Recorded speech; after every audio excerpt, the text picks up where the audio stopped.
Unajuaje kama mbegu za papai ni dawa ya tumbo, ni dawa ya kuweka kinga zako vizuri?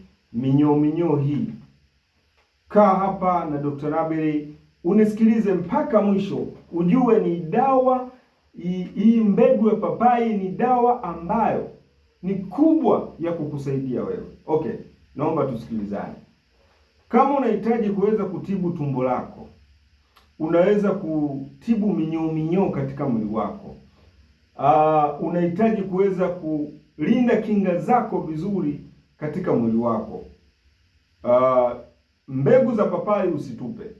Hakikisha unapochukua lile papai unazichukua zile mbegu zake, hakikisha zinakauka zile mbegu. Zikishakauka zitwange upate usembe, ile mbegu ya papai, usembe wake. Ukishachukua usembe wake kidogo tu, chukua usembe kidogo tu, kwenye kakijiko kidogo, kijiko usikijaze. Nikikwambia kidogo inatakiwa unielewe. Nikikwambia kidogo nitakuwa unielewe. Chukua kidogo tu kwenye kijiko, alafu chukua na asali mbichi, weka kwenye kijiko. Yaani kifupi, chukua asali mbichi, weka kwenye kijiko. Chukua usembe ule kidogo wa mbegu ya papai, weka kwenye kijiko kile, alafu kunywa kwa siku. Kunywa mara hizi mara 2 au mara hii mara 1, kwa sababu ukizidisha kipimo sio nzuri, itakusumbua, utaalisha.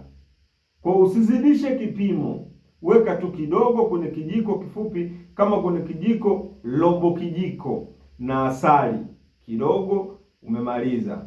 Kunywa ndani ya siku 7 tu au siku hizi 5 tu. Hilo tatizo linalokusumbua katika mwili wako au kinga zako ambazo unaona ziko sawa, mimi ninakwambia utakwenda kunishukuru sana. Lakini chonde, wewe mjamzito usitumie. Wewe mjamzito, wewe usitumie, itaenda kukutoa mimba yako hiyo, itaenda kukutoa hiyo mimba yako. Hakikisha anatumia mtu ambaye anayojitambua, ni mtu ambaye pia hana mimba. Umeelewa vizuri? Basi itakwenda kukusaidia na utanishukuru sana.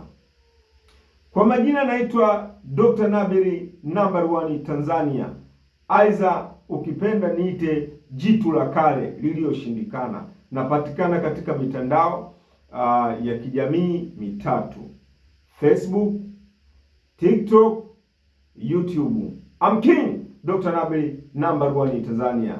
Asante.